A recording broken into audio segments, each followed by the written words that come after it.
Blog Talk Radio. Here at ACO Radio, American Communications Online, or any affiliated stations or websites are not responsible for what guest hosts or call-ins may say. All programming is intended for informational and entertainment purposes only.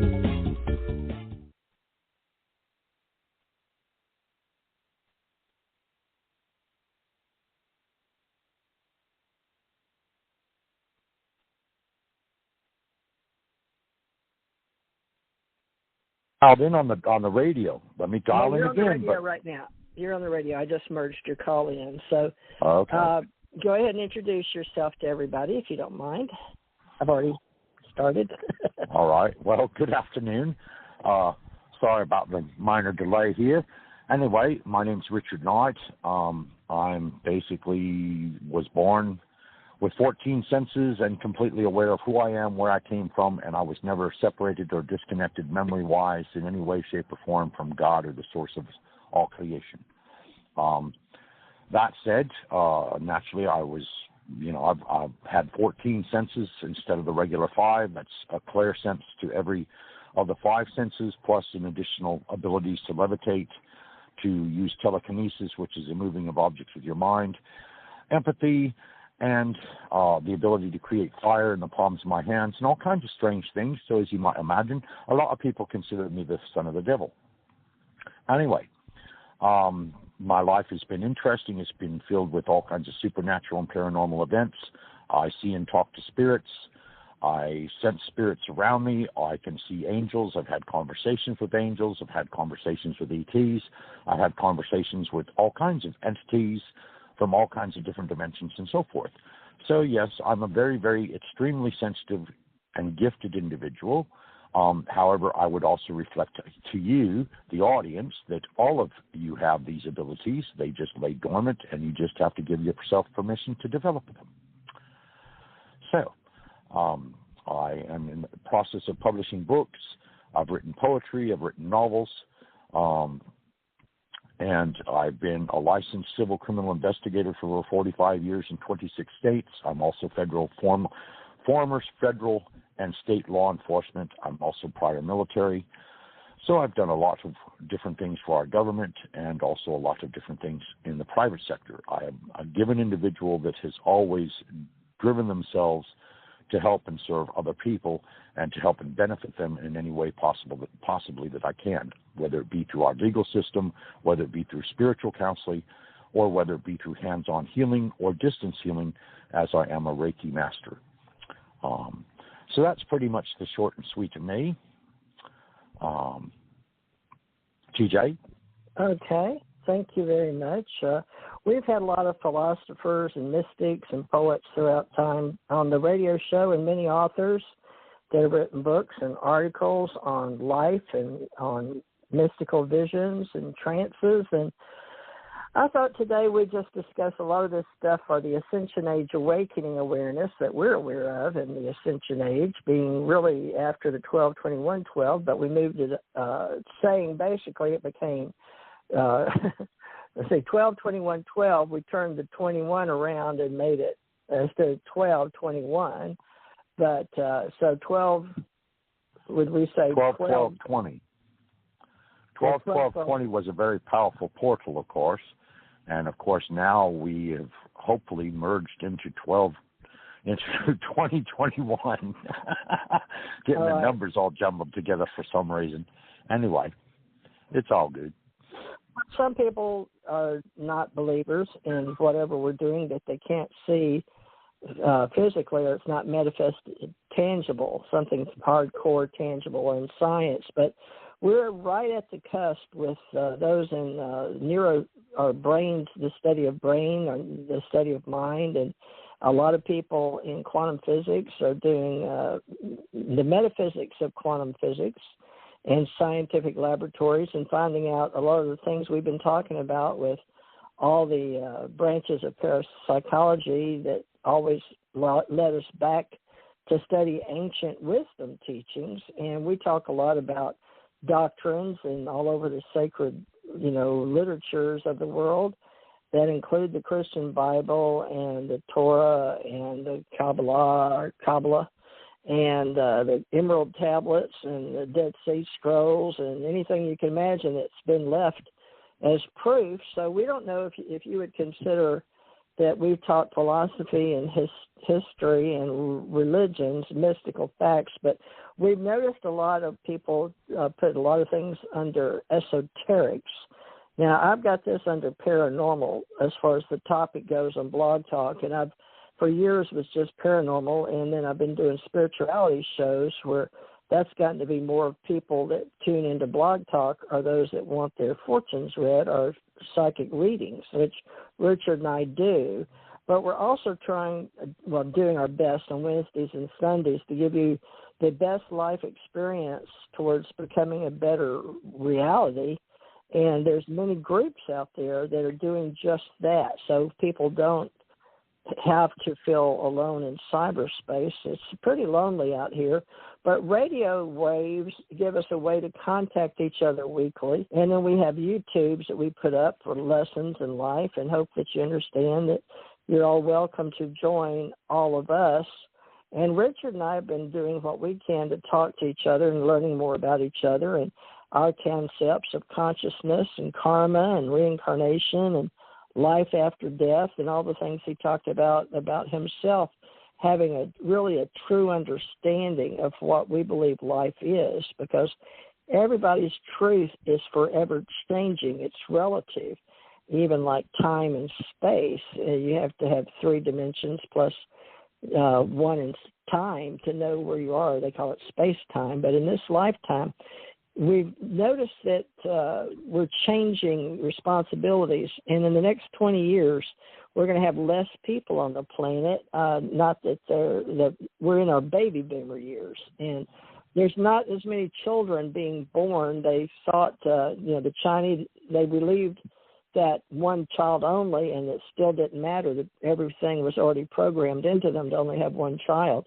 which I find that interesting. So we're finding out that we're learning more now in our dreams and our products that have feelings, and people are starting to show more about their knowing and their things that are on the planet, but we still have free will to listen and learn. So thank you out there for sticking with me all these years and, putting up with how we're changing our group. But we have our ACO Club, and Richard stepped up to the plate and said he'd put all his cards on the table, which he usually does at the beginning of the show, and helps us with our memories, our soul faculties in the force field. So, Richard, would you like to talk about the brain and the seed of your memory, why you think you remember from the beginning, and maybe that will complete some records for people that feel like their soul lies somewhere in their memory force field? Or I don't know if every thought and every act has ever been recorded in the oversoul, but I think people like you and me that have had this walk on the edge of metaphysics, using our third eye memories, precogs, going back in time, our soul growth, our revelations, and you and I were talking about, experiences, right? So you want to get into why do we think that we're a little different? I know we are. First of all, we both had psychic experiences we can't explain any other way, paranormally, and we've both been on the other side. But I was wanting to talk a little bit today with you on not just our memories and why you say all these things about yourself and your personal life. Were you here to remember consciously to help others, or just to help you, or is it a developed outreach and that's why we're finding each other? Because there's some kind of need we must have that keeps us on this path. Do you think it's leading us back? It's part of evolution, or how we're, you know what I'm saying? I'm trying to get you to talk about how our lifetimes and our feelings and even our dreams, everything is part of us, but we don't really talk about it normally on a day-to-day basis. You and I do, but not everybody does. So give people an idea of what they can expect if they hang out with us. Okay, well, let's see. Shall we go to the widescreen panoramic view? All right. We love to have discussions on ufology, alienology, ETs, everything paranormal, everything spiritual, everything that is metaphysical, everything that is esoterical, even sometimes classified as the occult or hidden. And we also love to share wisdom that, like Theresa had said, that we have a substantial archive now of all kinds of traditions and wisdom that was granted down through thousands and thousands of years. Of course, what makes us significantly different than the common person is that she and I have both had death experiences, as in what you would call the Lazarus effect. In other words, legally declared dead and have gone to the other side, and then in turn transited back from the other side back to Earth with the message that we are yet to have more experiences of helping other people. And that would seem to be the cycle. In other words, that would seem to be the overall theme that is shared between the two of us. And by helping people, you can help a person in all kinds of different ways. I mean, you can help them financially, you can help them spiritually, you can help them physically, you can help them emotionally, you can help them mentally. And of course, basically, under the guise of ascension or a reawakening or an awakening back to becoming the whole of yourself, your most true and authentic self, this again is how I came in. You see, I was born my true and authentic self. In other words, I knew for a fact that I am a divine being having a human experience. So therefore, I am a spiritual person, a spiritual entity that has become housed or clothed in a physical body that in turn is experiencing life from the perspective and the inner knowing that, I am part of God. In other words, there is an unconditional love that dwells within me that can be shared outwardly with others, and they will feel it energetically and instantaneously in all of their fields of awareness, simply because that's where I am authentically coming from. So the truth we share is a truth that is based not only on personal experience, but it's also based on lifetimes of initiation and lifetimes of struggle and lifetimes of different roles that were played in different communities, different civilizations, different periods of time, as well as archived knowledge that, there are thousands of manuscripts, millions of treatises, hundreds and thousands of books that have all been archived to us as a race. And of course, there are magical concepts that have been delved into. And the funny thing is, you see, it's all come full circle now.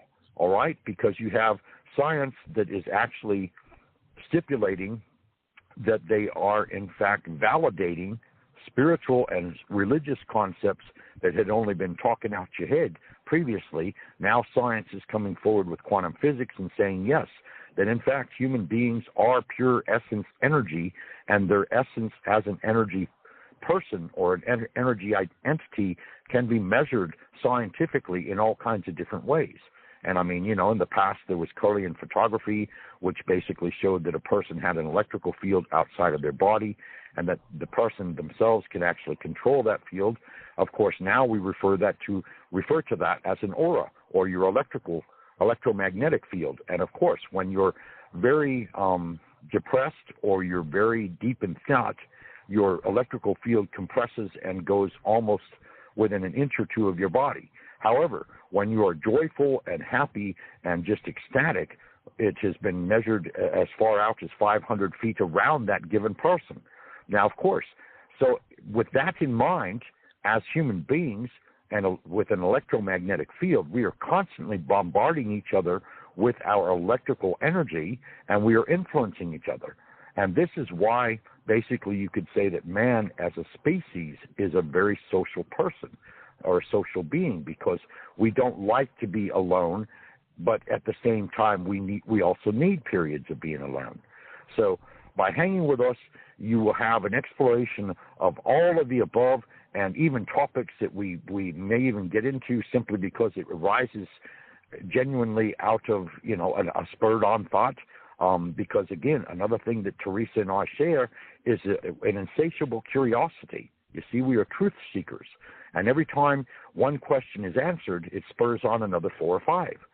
So going from the aspect being that, of course, we both were legally dead, and then we came back. We were both told by that instance, or at that instance, that we had yet more to accomplish, or that in turn there were even better things that we could do for others.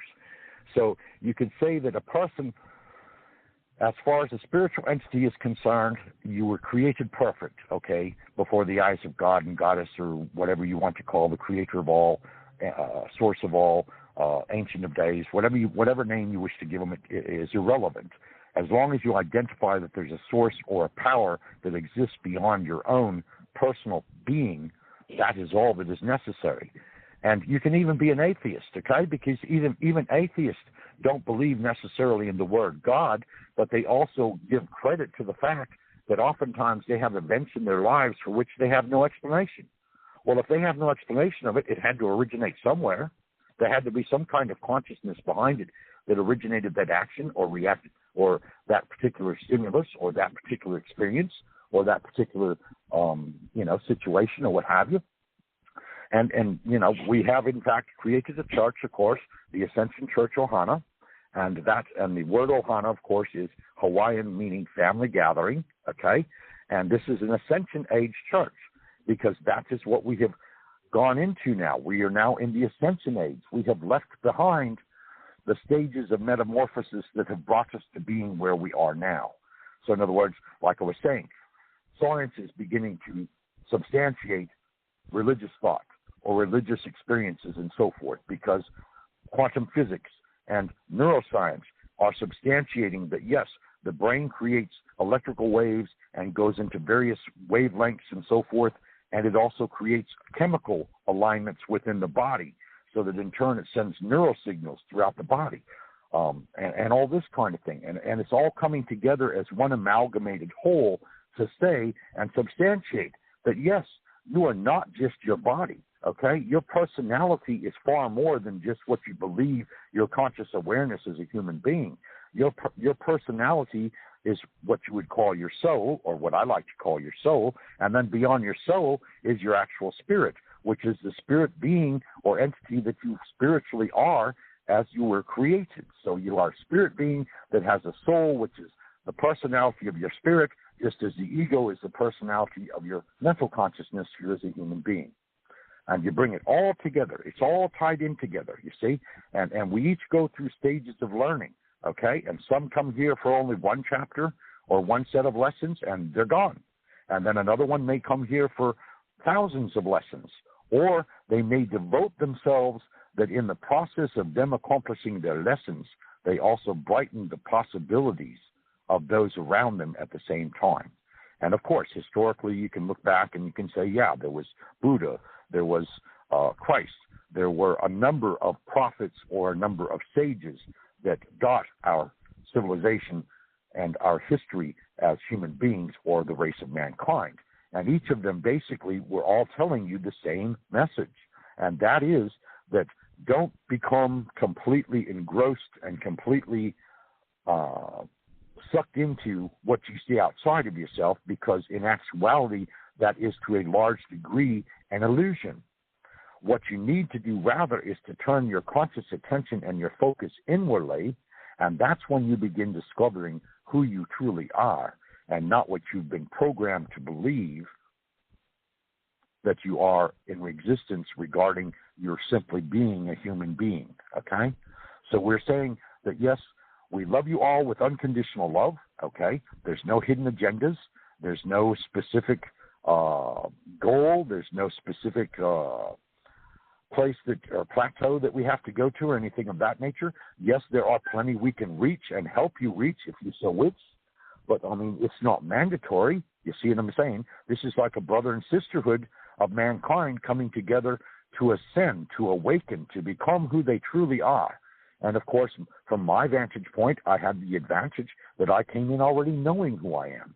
Now, granted, I did not know absolutely everything, okay? At the age of 14 when I died and came back, I was shown pretty much who I had been and who I had become in those 14 years through the book of life at the hands and the presence of God, or what I perceived to be God at that time. And then in turn, I was shown the entirety of the remainder of my life for an entire week. And then at the end of the week, of course, God or the consciousness took away that knowledge and said, well, what would be the purpose of you living a life if you already knew every exact twist and turn that life would take?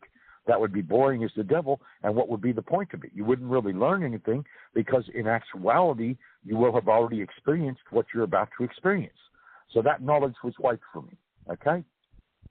But yes, I can only conclude or surmise, and again, this being my humble opinion, after thousands of lives, okay, on this earth, in many different civilizations, many different cultures, many different roles played, in all kinds of different civilizations and customs and traditions and so on and so forth, the majority of the knowledge now has become archived in my consciousness. In other words, it's like the Akashic records of my personal file have been downloaded in my conscious reservoir, so that in turn, when I walk out my door in the morning, all right, and I come upon a circumstance, I have all the experience and wisdom that I have garnered from all those lifetimes to help me make a judgment as to my own personal action or reaction to any given circumstance.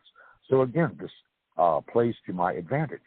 But again, you see, I can't emphasize too much, or I can't stress too heavily. The fact is that all of you that are listening to us, just as TJ and I, okay, are spiritual beings, all right? This is your foremost entity, and this is the perspective from which I approach life. I am a spiritual entity first, and then I am a human being second. And of course, I guess the whole synthesis of the whole life experience is to gain that consciousness as a spiritual entity and bring it down into human consciousness, and then basically you would have a lifetime similar to that of Christ once he became God realized, or any of the ascended masters or saints in the past. Once they became God realized, it was like they were no longer just a human being, more so they were a spirit entity walking on earth, looking out through the eyes of a human vessel. And they were spiritual in pureness and essence, and therefore they could recreate anything and everything around them at a whim, because they had that spiritual consciousness tapping and flowing into their human body, into their heart, into their mind, into their consciousness, and their consciousness of their human self and their consciousness of their God self, one could say, were completely merged as one. All right? And of course, I don't claim to be there. No, I'm probably, maybe, if I'm very lucky, I'll probably be 3/4 of the way. But again, we have no ways of measuring it. Of course, the spiritual journey is an independent journey. It is a private journey. But yet at the same time, we all come together, you could say, like a helix, like the DNA strands, okay? They're twisted around and twisted around and twisted around.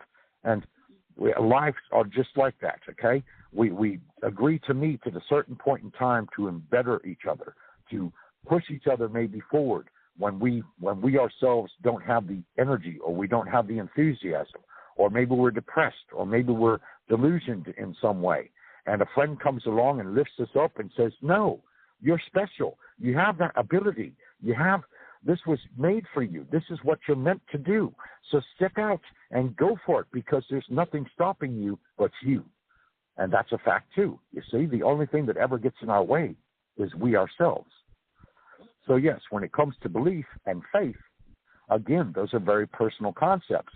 But at the same time, they're all amalgamated into the synthesis of the whole, because all paths have to return to the same place, and that is the source that created us all. So we all come from one source, and unto one source we all return. And then, of course, you could say that Earth, I guess, amongst many other planets and many other universes and many other dimensions and experiences, are go-betweens or learning schools, okay? I mean, I don't believe that we have a god and goddess or a creator of all that judges us in any way. Why would they need to judge us? Because if they're pure, unlimited, omniscient consciousness, they can see through our eyes and they can experience through our heart what we undergo on a daily basis of, routine in our lives. So why would they question? Why would they need to judge us? I mean, yes, they would reach out and say, okay, if this child over here reaches up to me and says, well, can you help me with this? Well, naturally, I'm going to give them aid and assistance because I'm the source that created them. I am the unconditional love that dwells within them. I am the fire of initiative. I am the fire of creativity. I am all of this that dwells within them, and I have always dwelt within them and shall always dwell within them. But there is no judgment, okay? There is no adversity. There is no creation of negativity. Why would there be? Unconditional love does not create anything negative. It cannot. It has no judgment. It has no requirement of any kind. There is no expected goal. There's no expected return. There's no expected anything. Instead, we are what you would call free agents, in a manner of speaking, as one family of consciousness, sharing consciousness with the source of all, then in turn coming down as human beings and taking upon a lifestyle in a human vessel that in turn creates a human consciousness. And we perceive our human consciousness through our intellect and our mind and our five senses, or however many additional senses you may have or develop, again, being up to you, okay? And through these additional senses, we interact with each other and we learn from each other, because 1 minute you're a master and the next moment you're a student, and vice versa. And it goes on and on and on and on to endless possibilities. And so it comes back to the thing that, okay, we are co-creators and ascension masters. An ascension master has the ability to change their energy in any given point in time and create around them an immediate environment to which they would personally most enjoy. Okay? That's what ascension is all about, is the ability to create from negativity or from depression or from any kind of contrary circumstance, the ability to turn it around through the use of love and say, no, this negativity will no longer exist in my reality. I will now make it and put a spin on it that is positive. And from this positive spin, I will generate outwardly and create outwardly all that I perceive in a positive manner. So how's that, CJ? I think that kind of covered things to some degree anyway. Well, you gave us a way to listen and learn and possibly evolve in this experiment on Earth. We do have teachers and guides that have come before. Maybe they've only had to live once or twice, or only shown, like Richard said, come down, look through the eyes. But, you know, everybody has guides and teachers, including me, and I've been experienced a lot through my dreams, but also, for so many, hold on, just let me get a drink. Sure. Sorry, I don't know what that's about.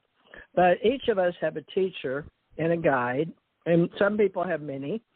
Some people say there's souls that passed on, like our loved ones or maybe our parents. Or I know my parents are on the other side, my brother, and I had a dream. My brother was in it. And a lot of weird things happen, but to me, they're not like dreams. So I was asking Richard to help me come up with another name for this spiritual truth, because truth is only as much, there's those things that are in the universe that we think they're here when we're not here.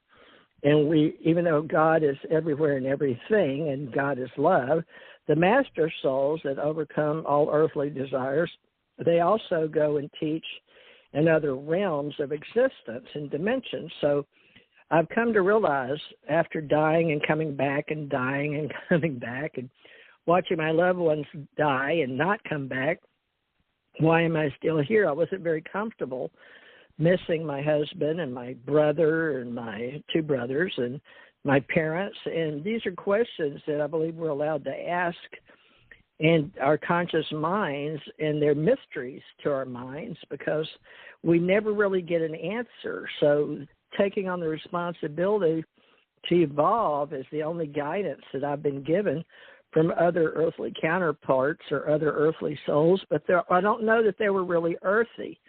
So they were beings, but I would say they were extraterrestrial beings that some people, I've realized, have come in contact with.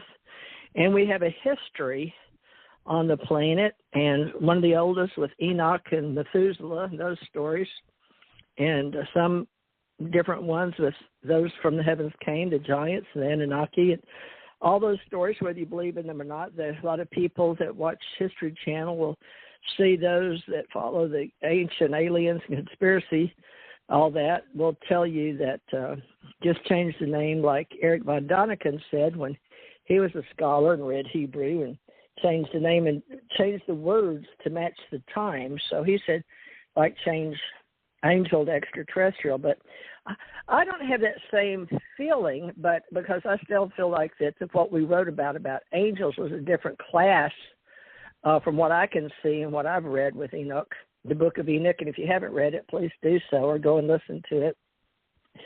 But there's different ways to think of who we are and who are our teachers. And while I've been here, I've had visitors, and I have some in dreams, always did. I have some as a child that taught me to do things, and I can remember moving my blocks around and learning to spell before I was ever in school. And I had to start school a year early because I was born December 26, 51, but they started me, I think I was 4, but I was very tall and very smart. So I actually started school at 4. I turned 5 in December 26, so I started almost 5. Because of my birthday at the end of the year, they went ahead and let me, even though it was December 26. But I learned all through these lives I had in different chapters with my parents that were alive back then. They were both workers at the paper mill in Monroe, and they were both roller skaters and dancers, and very beautiful, radiant couple. Met in high school, and my mother went home and wanted a child, so they created me out of love and harmony with each other. Of course, that changed through the years, but the understanding is they were here in human form. Now, how do I get from knowing they existed and they're gone, except that everybody seems to go through these cycles? And they had brought me back when I was a child, and then when I had my 4th child, I died again, and when my husband died, I died again. So, and there are 2 other times in between those things, but you wonder about the mysteries that they say, and I've asked a lot of people that are, I would think, higher up in the academia world or in various churches, just about all of them you can think of, and worked with a lot of clergy and clerics and pastors in military, out of military, Catholic, Judaism, my parents and other friends, and then Protestant. But what we're teaching is all of it, because all of the questions, all the people I've met, it doesn't matter what religion they are or what color their skin is or hair is or where they come from. Some do have a spiritual journey, like Richard and I, and most do not. So there's not a lot of people that I have met throughout my life that have died or had, they wouldn't even talk about out-of-body experiences, the astral plane, or even near-death experiences for years and years. It's changed now because so many doctors had it happen to them, or they wrote books about their clients or customers or patients. So we've come a long way as far as the truth that we think is wisdom. But the truth that we all share is, we hope, is the meaning of setting us free, but the freedom to unleash what it is that we're all looking for, and that mystery, and the curiosity that makes us wonder about what is all this about. And so many people have said it's about our evolution, and that we're all part of the monad or the God source or the Holy Trinity, if you will, or whatever. It depends on the frequency bands. Some people believe we're nothing more than muons or below that take it to the lowest denomination. But, one thing I've learned is I always wake up and go, oh, I'm still here. Now, what we're teaching consciously is hopefully how when you finally have the final death, that you've occurred with a faithful pose to your work and your journey here, that you pursued your ideals, or your ideals possibly, but you did what you felt like you were here to do. And a lot of energy is required in your lifespan, and we wonder about the cause for the path of the initiates and their recognition of that. And I followed psychology. I think the first college course I ever took was psychology, and it was with Abraham Maslow, or the book and the person, right, the gifted psychologist. And that was a very wonderful gift I had. But people don't necessarily believe, if you can read the books. Elon Musk, he would go to school, but he'd read all the books and he was terribly bored, and he'd just do the test. And the same thing in the university. But he got a degree in engineering and I think a minor in business administration. But he went out to find people that were going to Mars, or to look for what he was interested in after he sold PayPal and got $128 million into eBay, he and his brother. And he started, his Tesla company and the fast cars. And there was nobody going to Mars the way he thought we should be. He was very disappointed. So with NASA being like government, he put it to the test of why can't civilians do it. Of course, not everybody's walking around with $128 million in their pocket, and that wasn't all he had. He sold something else like 68 or something. I'm forgetting because he started, 2 or 3 things. He was just a really smart kid. So he's who's going to get us where we need to be up there with the extraterrestrials, but that's only in basically around our not even our solar system. It's not really above the Milky Way galaxy. We're still in this galaxy. So, Richard, a lot of the people that I have seen talk about extraterrestrials have psychic intuitive thoughts of those beings that are teachers or guides.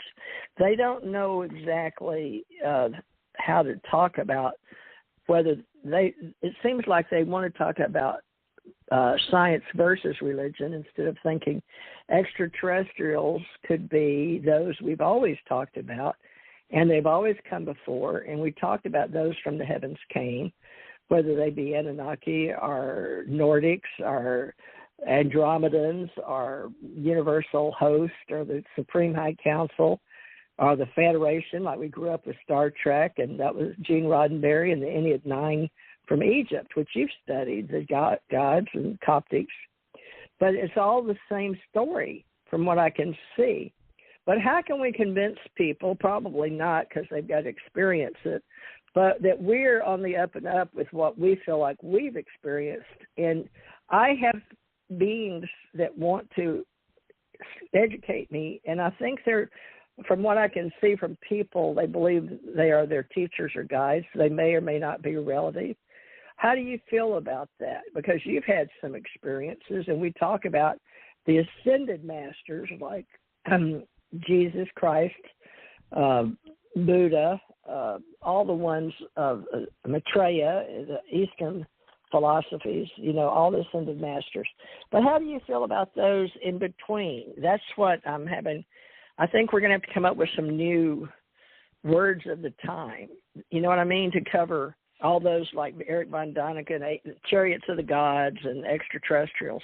We're not approaching that. And so on one of my YouTubes, I noticed I was part of the secret space, which I don't like to use, but I was lacking words, part of the secret space program. Can you help me out with that anyway? Well, sure. I mean, the main theme appears to be, yes, the main theme appears to be through all of this technology, through all of the channeled messages, through all of the various media sources and so on and so forth in regards to the Galactic Federation of Light. And like you said, there are beings from numerous different planets, the majority of which aren't even in our solar system and may even be outside our galaxy for that matter. But, I mean, have the Pleiadians, there are Andromedans, as you said, there are Sirians from 2 different planets of Sirius, and there's probably who knows how many, thousands, okay?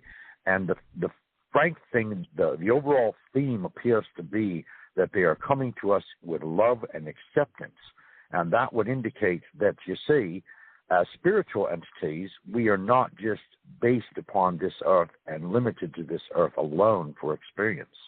So it could well be that a great many of us have, in fact, lived on other planets, been other beings in other galaxies, universes, etc., and that particular cavity or cache of knowledge is not within our conscious selves and is something that we would have to go inwardly to explore or to reach out for assistance in acquiring that knowledge as to who we have been on various other planets, and how in turn this relates to, like you said, experiences of visitations from ETs, or experiences in dreams where you actually feel like you're being teleported to a spacecraft, and then in turn you have experiences upon the craft, or you may even have interactions between different civilizations of different kinds of alien beings, and all of this kind of stuff.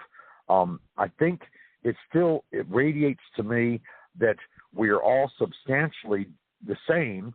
The drastic differences being that, of course, technologically they are thousands and even millions of years ahead of us, where we are as a culture and civilization here on Earth. They have gone far and beyond what our technological means.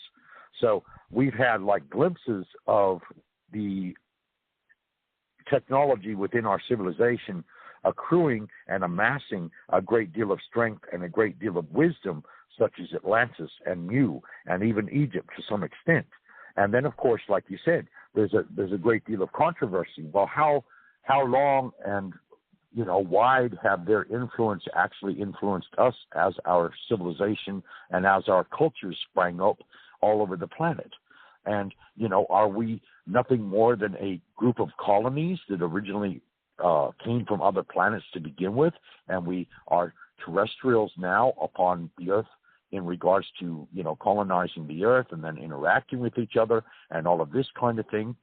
And so that, in fact, when the time comes that, in fact, say an armada of spaceships appears out of nowhere, hopefully our reaction is not going to be one of fear, but rather our reaction will be one of welcoming and gratitude to some extent, because there are those of us that will harmonize inside, intrinsically, energetically, vibrational-wise, frequency-wise, and say, yes, okay, I recognize you. I've walked with you before. I've had conversation with you before, and so on and so forth, so that they're not entirely foreign to us, but at the same time, it's not that we have so much of a conscious interaction with them as we would say, for example, between you and I, or between any given pair of human beings here on Earth on a day-to-day basis.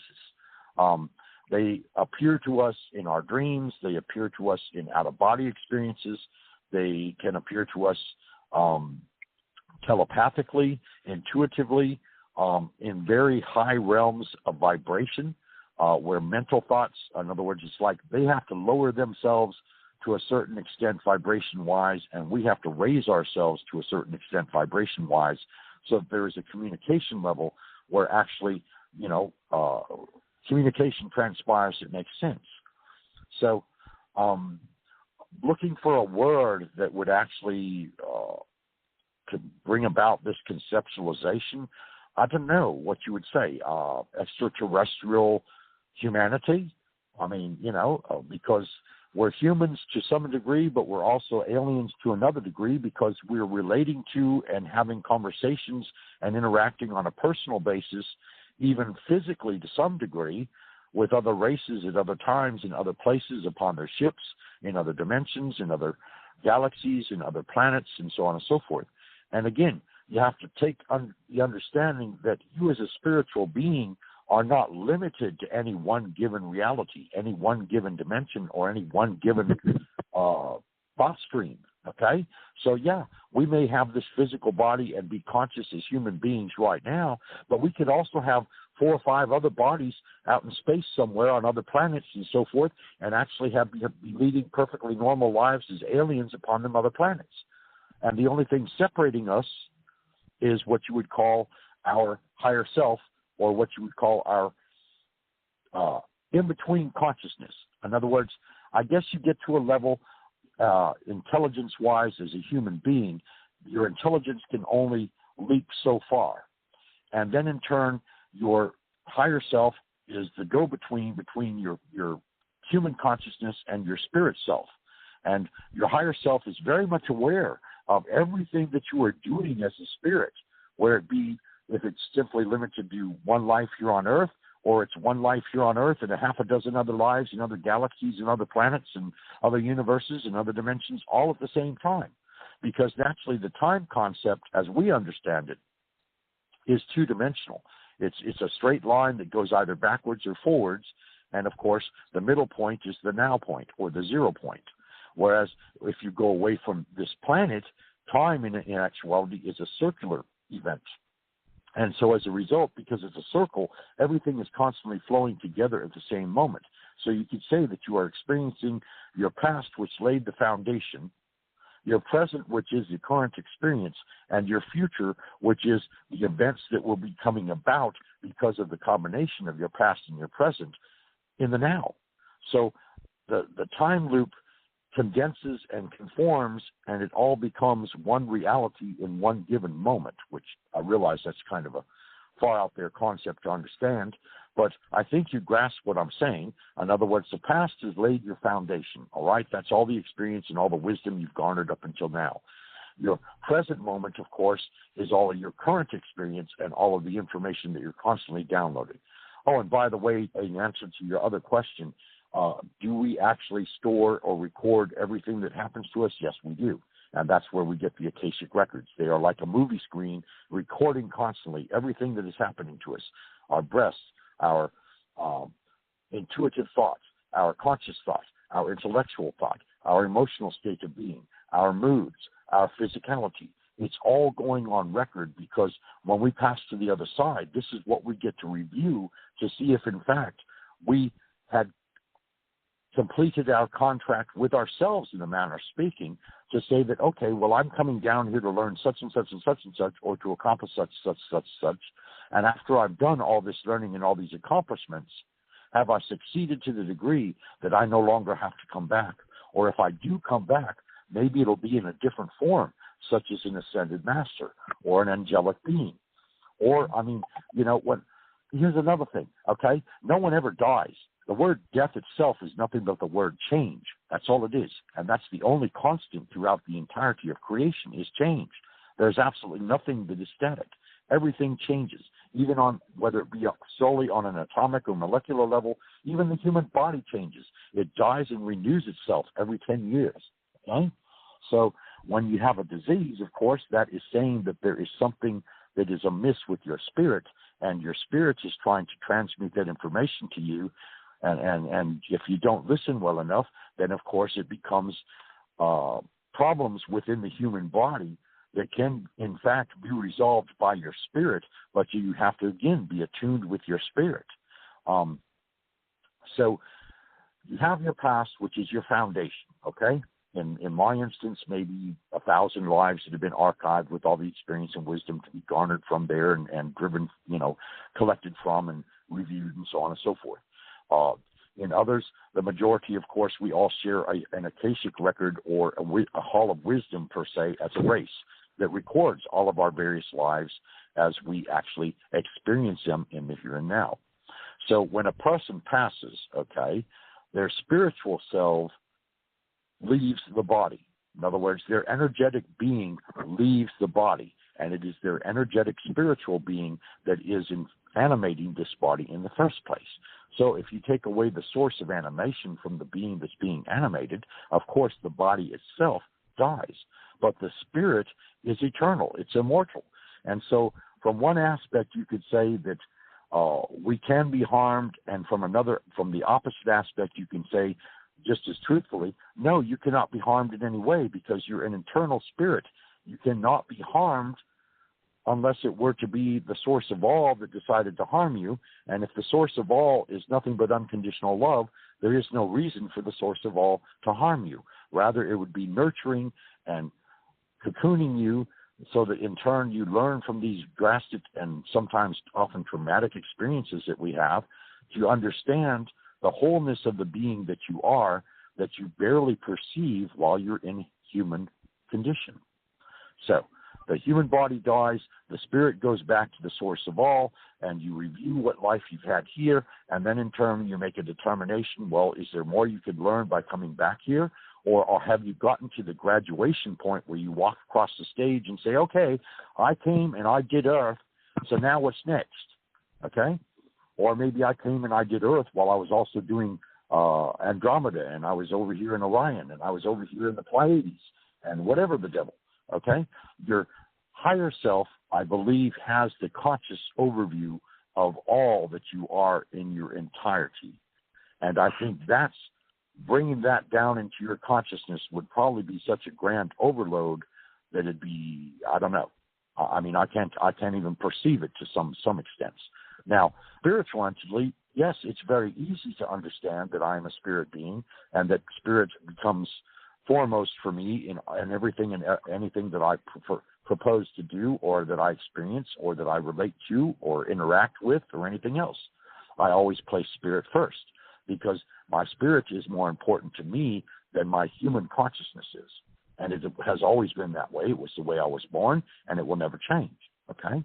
But when you start interjecting the higher self that has all of the knowledge and all of the answers of everything that we are doing, okay, here's where the questions come in. Because, no, we do not ever lose anyone, okay?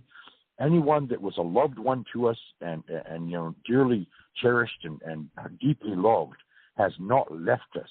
We have to understand that the only thing that has left is their spirit has transited to a higher vibration, and this is why, for the most part, we do not perceive them.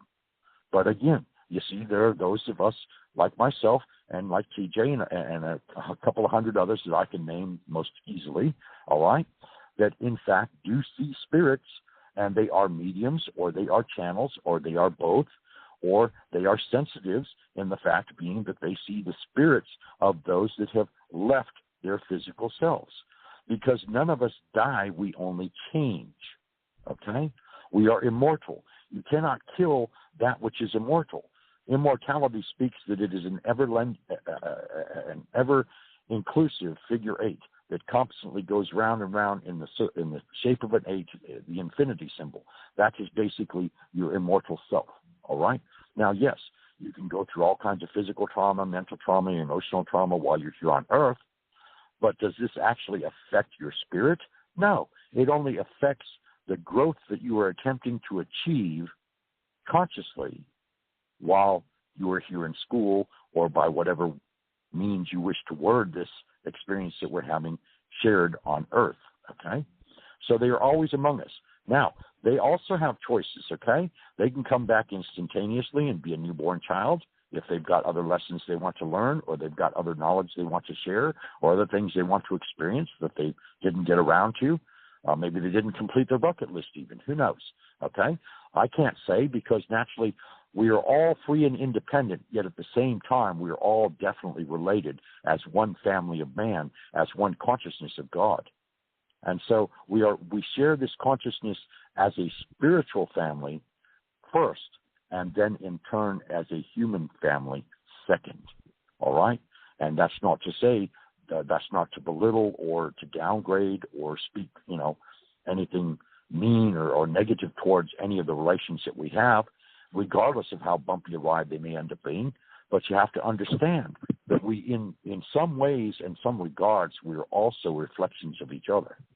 So that's why I say, we meet at a specific point in time in our lives to boost each other and to lift each other up, or possibly, if nothing more, than to help others express themselves more fully, or maybe fill in the gaps that the other person was struggling with, okay? And we are all one consensus group. So on a conscious level, the past is our foundation. The present is what we experience or we are projecting outward for ourselves to experience in the present. And the future is what we are mentally contriving or imagining that we will experience tomorrow.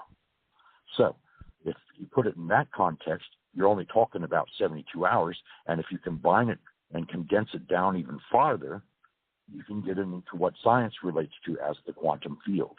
Now, in the quantum field, of course, the past, the present, and the future are all present because they're all constantly revolving around each other, just like an atom does to a molecule and so on and so forth. And in the 0 point, which is basically where time itself stops or no longer exists, all right, you have the freedom to express anything and everything you wish to create. So from the 0 point, you completely recreate your present and your future.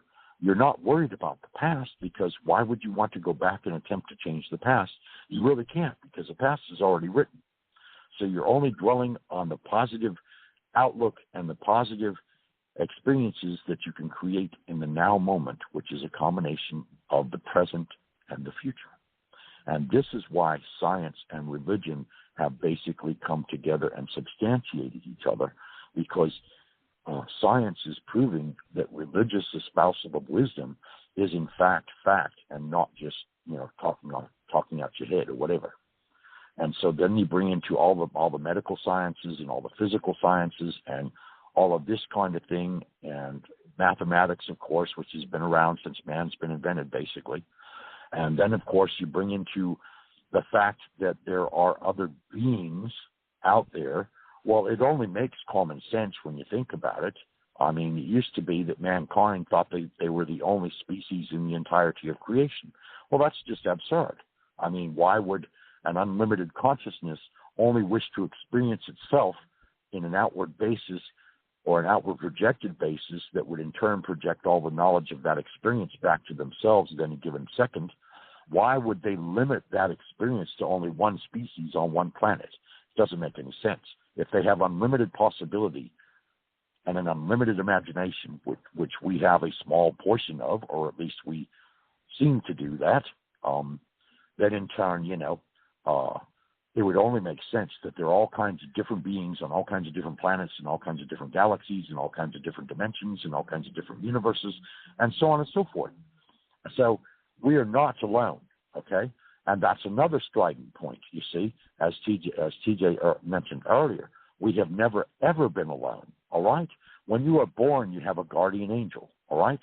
Even those that your loved ones, such as your sons and daughters and your husbands and wives and your parents and your grandparents and uncles and aunts and all of these various people that have played part in your life stream as you have experienced it here on earth, they also have the choice of looking after you as a guardian from the other side. Now, I say the other side only to denote that obviously there has to be a frequency and vibration significant difference between those of us that are physically incarnate and those of us that are liberated from the physical body. So those spirits that no longer have a physical body, of course, are free to come and go and to do basically what they wish to a large extent, provided, of course, they do not derail someone from accomplishing what it is they wish to accomplish. Now, of course, in life, you can have all kinds of challenges and you can have all kinds of obstacles. And again, that is testing your merits. It is testing your diversity. It is testing your determination to see how willing you are and dedicated you are or committed you are to reaching whatever goal it is that you wish to ascertain. So that's my take on the big picture. You know what I'm saying? I believe everything starts with spirit beings and spirituality, and that we are all spirit beings regardless of what race we are, regardless of what planet we come from, regardless of what universe we exist in, regardless of who we are as a personality and as a spirit, regardless of the dimension that we come from or the dimension that we exist in. And yes, we are all here, at least a portion of us, to 8 billion of us here upon planet Earth, all right? We're all here interacting as human beings in human form, but understand that the human form is like your puppet, okay? And that your consciousness is like a huge sponge, and you absorb all the experiences and all the knowledge, and eventually you reach a place of wisdom. And then in turn, once you reach that place of wisdom, you begin reaching out past your regular consciousness, and you reach out to your spiritual consciousness. And of course, we call that the soul, or we call that the higher self, or we could even call it the oversoul if you're talking about a group of people possibly, or all of these different terminologies.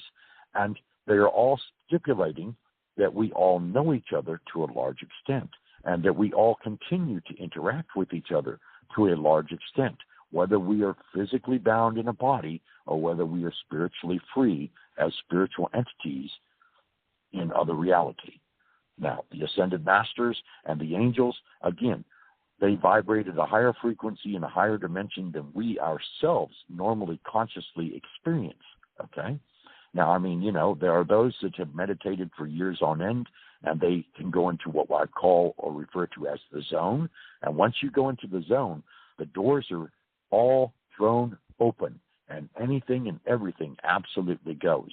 So therefore, you can visit other people out of concern on this planet, or you can visit other people or you can visit with loved ones in their dimension if you so choose.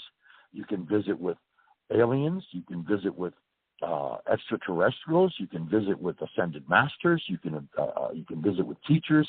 You can visit with your healing team, because in addition to, say, a guardian angel, all right, then you also have relatives or ancestors that may be watching over you as well, that were mortals at one point in time.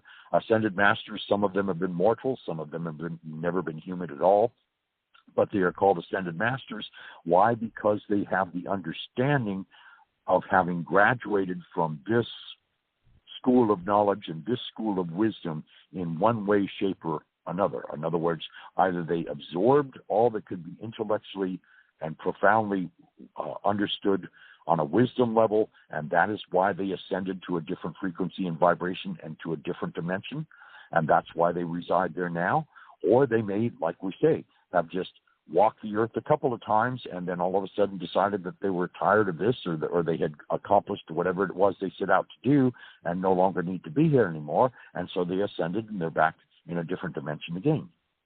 So the interweaving of dimensions and the perceptions of dimensions with frequencies and vibration differentials is what we're really focused upon and what we're really talking about, because our imagination is very fluent, okay? It's embossed, or you could say empowered by our energetic magnetic selves as well as our spirit, because naturally when you talk about the imagination, you can be anyone, anywhere, at any given moment, and you can be in any condition, circumstance, or experience anything that you wish through situational interactiveness at any given split second. So you take that imagination and you put it on the background, or you put the undersource of dreaming in addition to it, then it becomes really a scientific question. Which is more real? The person that is actually having the dream, or the person that is awake and interacting with others on a social conscious basis, because their consciousness is awakened from the dream state? Is the dream state more real, or is the waking consciousness more real? So you could say, all right, regardless of what the belief system is, if are the beliefs more real, or are the scientific facts more real? Are what we experience the limitation of everything that we can experience? Or is this just one panorama, like living in a snow globe, that you experience on a daily basis? And there are parts of you out there in other dimensions living in other snow globes that are all feeding back all kinds of different experience, wisdom, and information to your spirit, so that your spirit can grasp, and that your spirit, the evolution of your spirit, appears to be the real transitory experience that we are all here to evolve from and back into, and from and back into as many times as we so choose to have, and regardless of whether the reality is limited strictly to Earth or other places, planets, universes, dimensions, etc. Now, on an energetics, sure. I was going to say about the astral plane, because you said that they go and see the memories. And now when I worked with my husband, one of the things he was taught was to see the memories, but he was on a spacecraft. He didn't die. Well, he's dead now. I mean, he died since then. But right. Back in the day when he was teaching me, and we were repelling each other because we didn't know if we were working on the same team, for the government and for this planet. Well, it turns out we were. We're working for the same good guys. But they said some of these were getting through above the galaxy. We were in a quadrant to protect a certain quadrant of the universe, which included Milky Way galaxy and Andromeda galaxy. So we were above all that. If you can take yourself there, most people can. It's an internal plane, but it's part of our real universe. It exists. It's just light doesn't travel out there. So man on this planet can't see beyond the Milky Way galaxy right now with the equipment that we're using. But we knew this 30 or 40 years ago. But during that interim, we learned that there was a level, but we weren't the astral plane. We were literally in this universe as beings, like, in the past maybe thought of as angels, but we know that they weren't angels, they were humans. And they did show him his reality and coming back, but he wanted to come back to Earth anyway and to die and change some things. Now, purging death. Excuse me, I'm having trouble. Excuse me. Just something to drink. I don't know what that's about. I don't have a cold or anything, and I'm just a little dry, scratchy throat. But you know how heaven is a state beyond the astral plane, or so finds in the different religions, depending on what, in the past, what mankind has. Because Jesus, God has no religion, and no one ever taught that God did.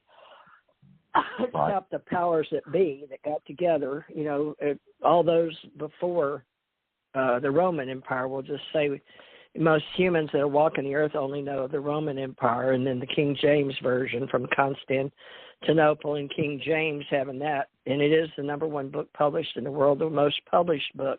But, they'll say a concept of heaven, right, that is a Christian aspect, and a lot of people might think that it's the streets of gold because they were taught that as a child, like Santa Claus or whatever. Now, the Hindus, Buddhists, Muslims, all that, they don't necessarily say, well, what is heaven for one, when it could be something different, because it could be a state of consciousness just as happiness is, right? Right. So the talents that developed throughout time was with words planted in the physical order. And so some needed the next incarnation to understand that there was a purification in the astral plane. But you've had a lot of world studies like Eckankar or whatever. Do you know what their belief is on how the astral plane and all that? Because I'm trying to find a way to talk to people about God as knowledge, but a lot of people don't understand the monad, but they do understand how people have different levels of expectation, and some people come back from death and dying with arts and humanities that are just off the chart. They can play pianos and do great works, from maybe its prior incarnation. And science is, some of my friends that are doctors have talked to me on this radio show even about that. And can you help, how would we say that? Because we're trying, I would think that I would like to, the Ascension Center, be able to, help with these, they're not really the extraterrestrials, and they're not the angels, and they're not the people in the heaven, although each one, in their soul purification or reincarnation. But you even said that they go and they see their lives. And so Tommy, I know, has called it the astral plane, but what do you call it? What when they go and see this, Well, I refer that as the Akashic records. In other words, it's basically the hall of knowledge, which contains everybody's Akashic record that has ever walked on the face of the earth as a human being. It's like a humongously large library, and basically what you do is you go in. It's kind of like you walk down a path and you open a specific door, and within this door there's kind of like a movie theater, basically speaking. And the movie that you're watching is all about you from the moment that you were born, and every experience that you ever had or during the life that you had most recently before you died. Okay? So that's why it's called the Akashic Records, because it is a record, a recording of every absolute aspect that you experienced while you were here on Earth.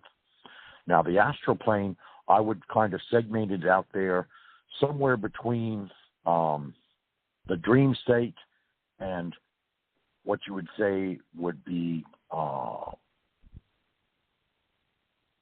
what's the word I'm thinking? Come on now. Beyond the dream state, but yet not in a purely spiritual state.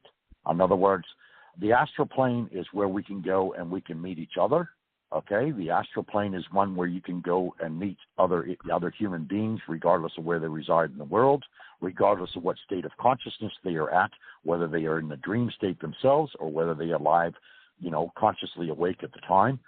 You can also meet other beings from other dimensions. You can also meet your guides. You can also transit and meet angels.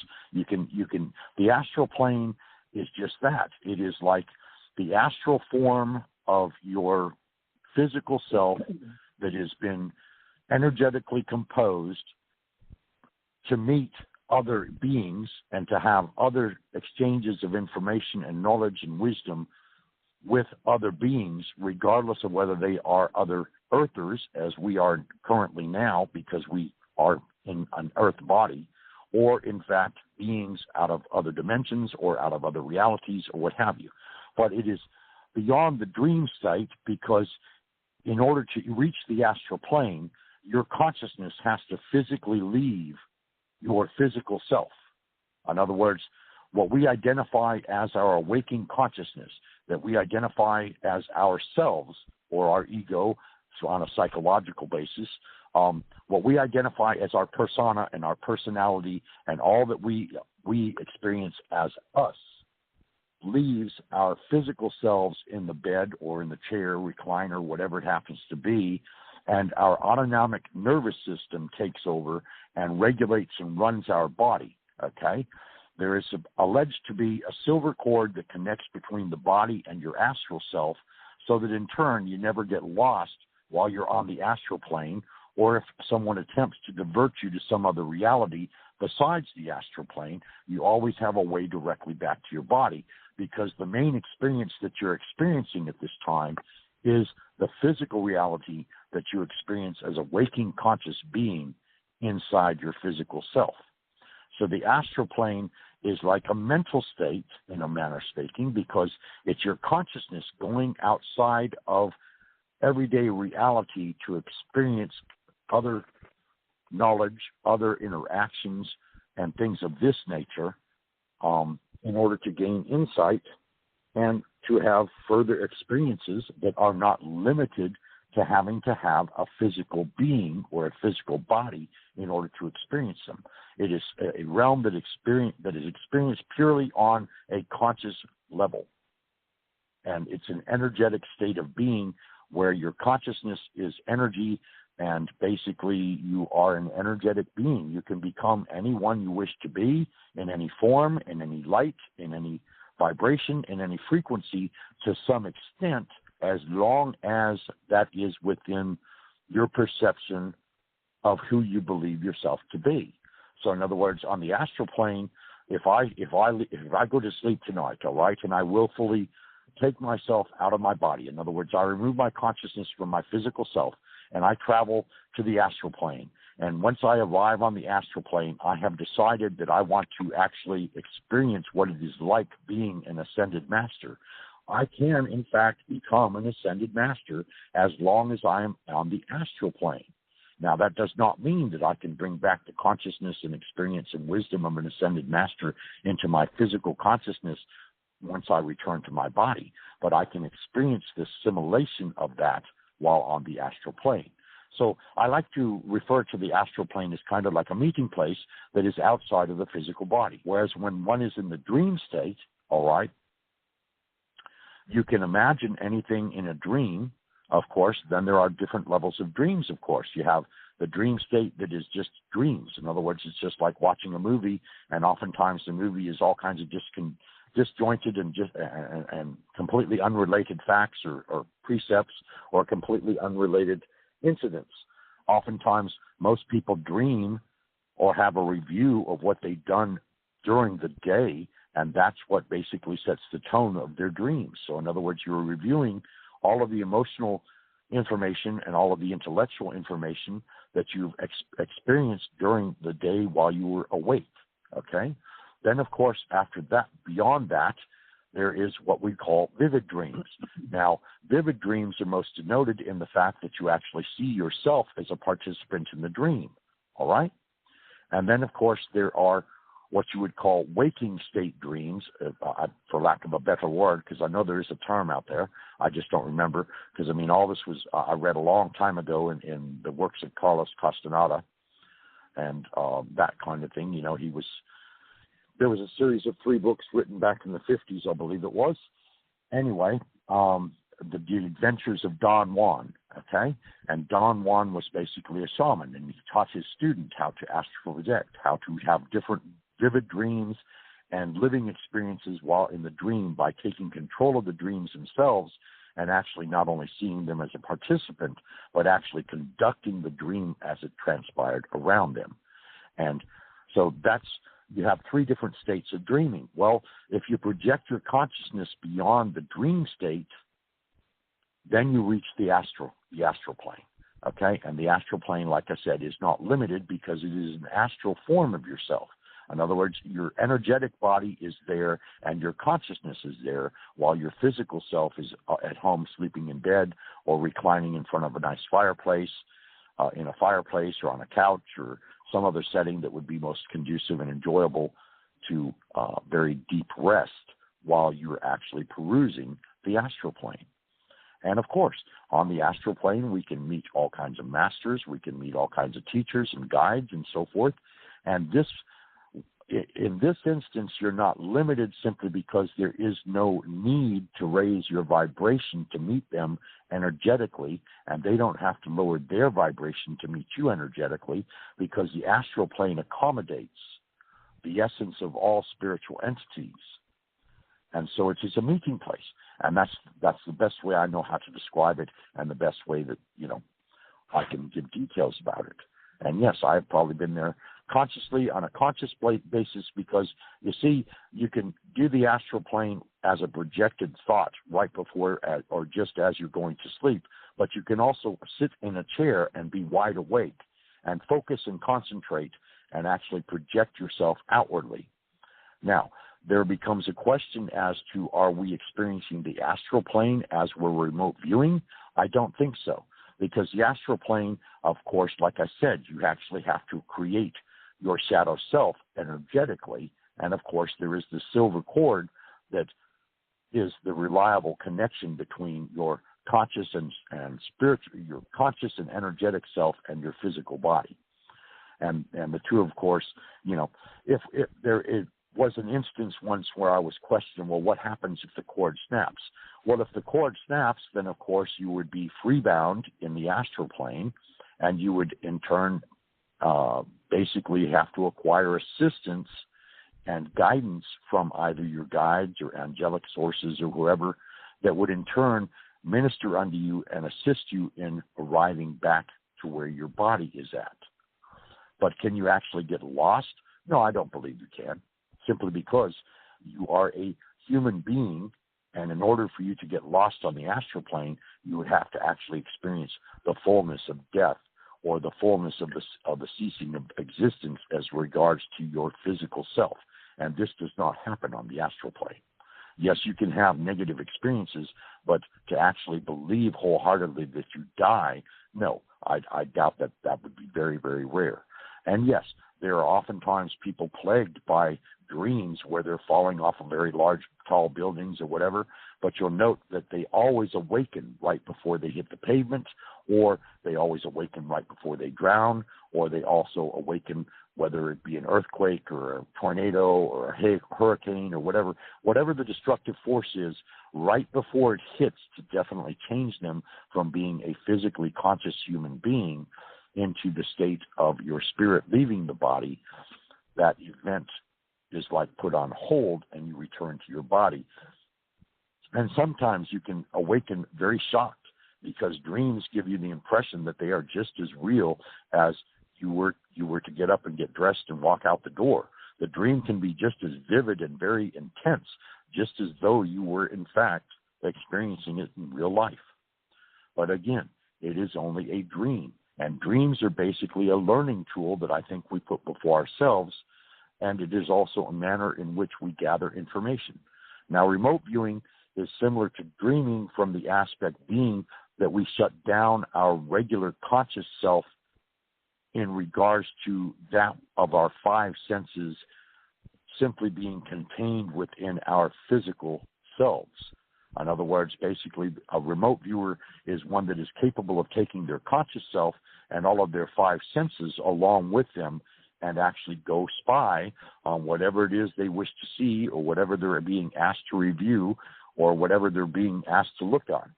Now, can you actually become a physically energized self while a remote viewer?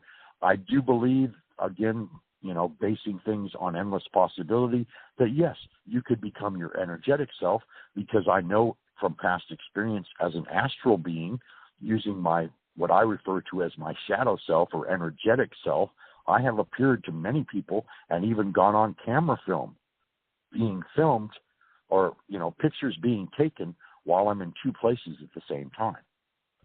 So the astral realm can be reserved purely to the physical plane, or it can also be a meeting place for all of those who do not have physical bodies, or even those that do have physical bodies, but they wish to meet other persons from other traditions, from other cultures, from other places in the world, where they don't have the finances or the means to travel to those places.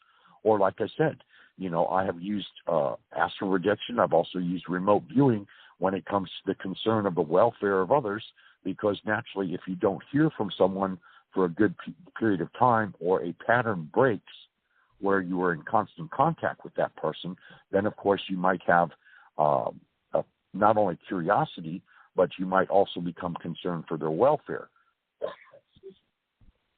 So you would reach out and basically you would view wherever they happen to be as a means of checking on them consciously to make certain or assure yourself that they are physically okay.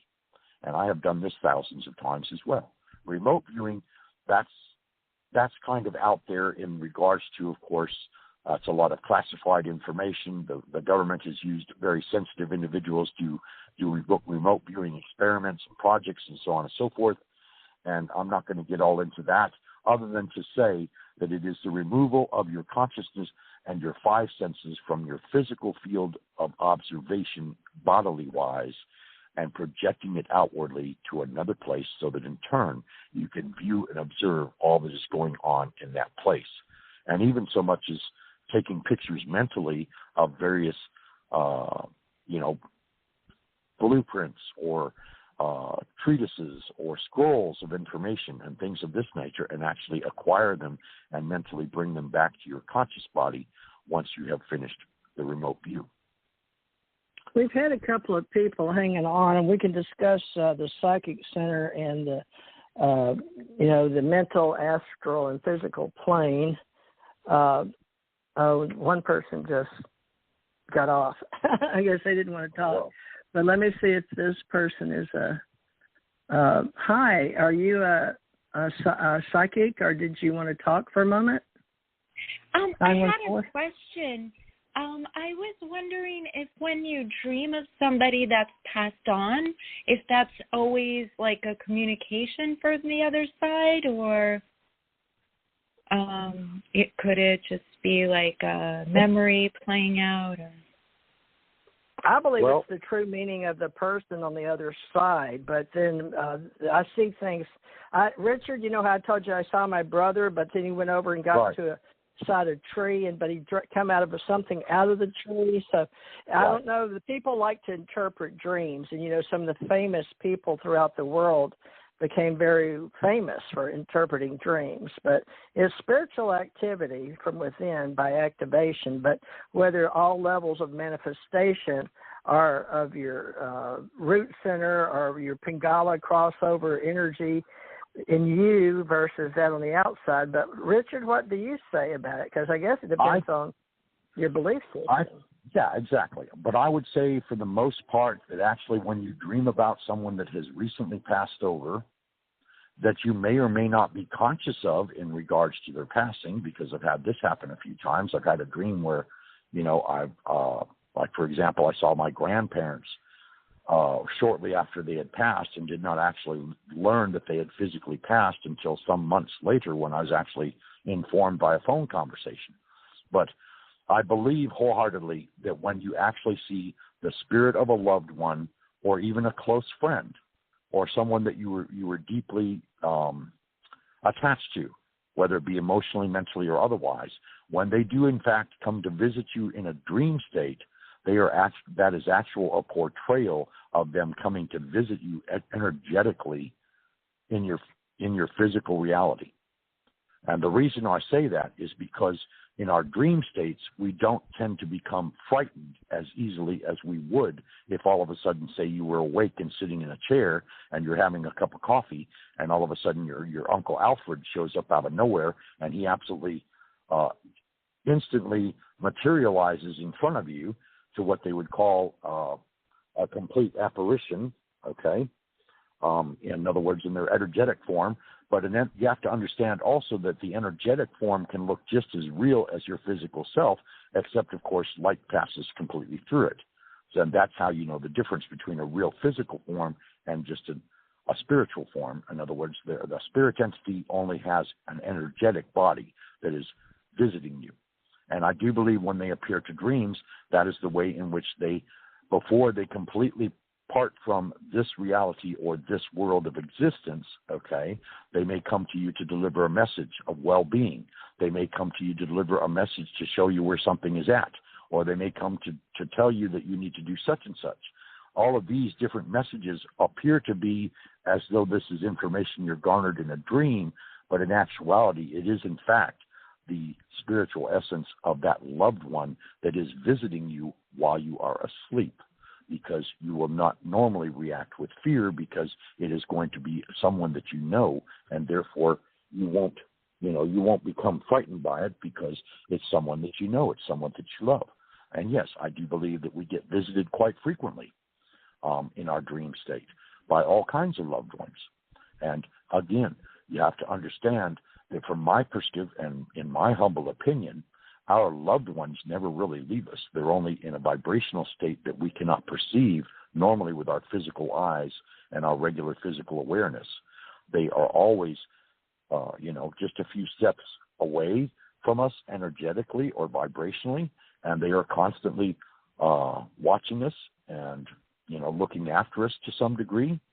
And, of course, you should also know that if you have questions, all you have to do is ask them a question, and I assure you, you will get an answer.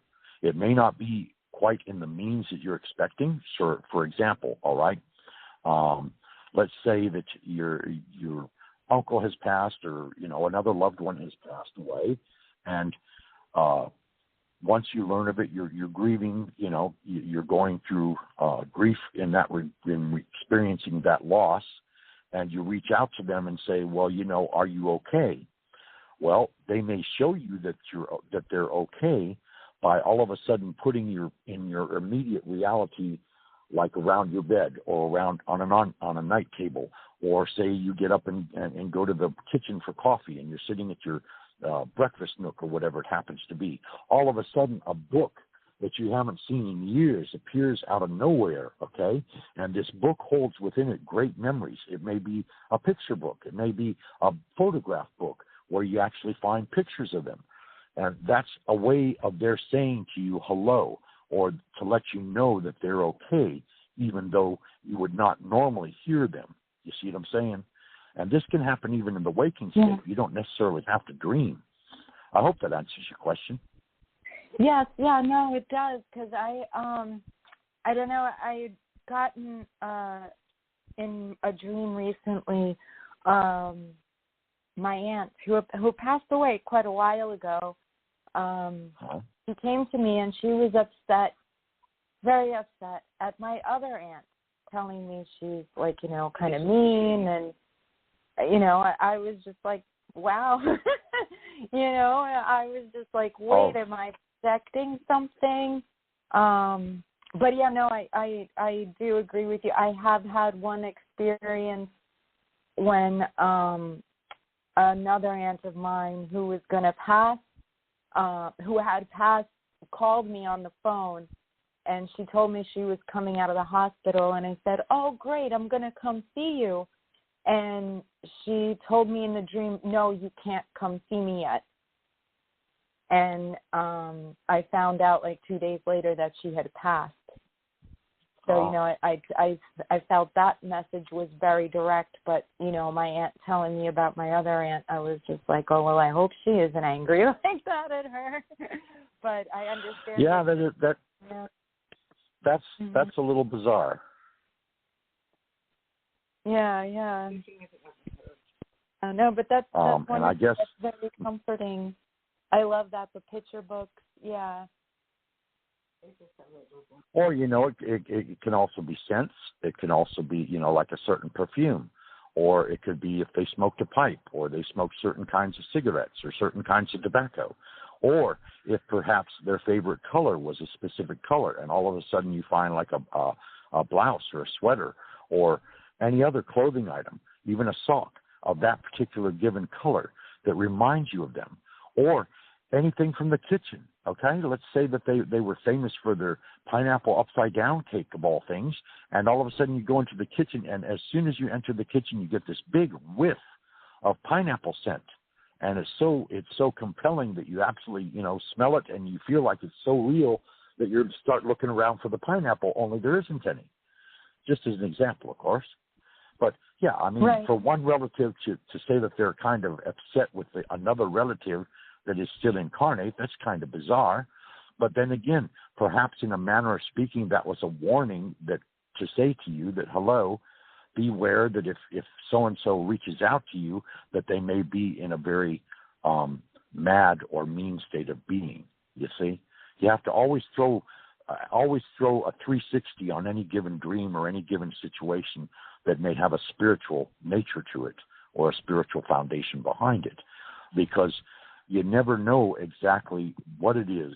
And that's why we have channels and mediums, those that are gifted in contacting those that have crossed over to the other side, and they can deliver to you, various messages. And I hope that they are genuine from the aspect being that rather than attempting to interpret what they are hearing or what they are seeing, that in fact they do nothing more than actually tell you what's being said or what's being shown to them. And that's how you know a genuine medium from one that is maybe an imposter. Because like it or not, when it comes to psychics and mediums and channels and all these good gifted people, there are those that have learned, unfortunately, through skill by reading body language and other things of this nature, or leading the conversation and getting you to answer questions before you ask the questions of them, then they in turn feed back to you the information that they've already garnered. You see what I'm saying? So you have to be a little bit leery. But I assure you that, if you trust your guides and say to yourself, well, okay, I would like insight on such and such a matter. Would you kindly show to me someone that can assist me in answering my questions? 99% of the time, they're going to show you to someone that is genuine and that actually bears the gift of psychic ability or be a medium or a channel or what have you. Oh, that's beautiful. Oh, thank you. Thank you welcome. for joining us. Thank you very much. Okay. We hope you visit us again. Yeah. The middle brain, a lot of people are saying the heart brain now, and the heart math is a big deal, but studying the ways of how we get psychic awareness, a lot of people study the chakras, balancing the energy in our bodies and the subconscious mind and the conscious mind. And some say the soul drops down into the pineal gland, which I'm sure you've studied, like the pine cone in the center of the head, and serves out nervous impulses into our brain down the spinal cord by way of the cerebrospinal nervous system. But do you believe that the subconscious and conscious, which we've separated in the States. Now, folks, a lot of you may or may not do that, but we've proven from waves, if you've ever gone to the hospital or had a EKG or anything, you can see the waves going up and down, the electric signals. So we are mostly water, and we do have an electrical body in our nervous system. And a lot of us as empaths get strengthened by doing meditation. And a lot of people really swear by the relaxation of your heart and nervous system and glands and your mind and all the energy that we're composed of becoming relaxed in order to be a better empath or to walk these paths of a spiritual nature. So, Richard, do you want to discuss anything about, beta is what we're talking in now. Alpha is sort of a relaxed state, and theta is like your dream, and then you can be even beta, alpha, theta, delta, gamma, the 5 or the normal 5 levels or waves you'll see. But then there's a 6th and 7th we've discovered, according to some people in the last few years. And Dr. Lipton's one of those about the 6 with the Tao looking at the brain and what it's made of. But the astral brain has millions and billions, actually, of cells, and they're connected to the physical brain, okay? And that is 2 ways that we communicate with our higher planes in the astral world. But we say there's a mental, physical, and astral. And I think maybe earlier you were talking about the etheric body we have around us, that some people can see the energy out to your fingertips or maybe even 8 feet out. So energy up and down. Some energy comes, we call it the toroidal, like the earth has an energy base from the bottom to the top. It looks like an inner tube of energy.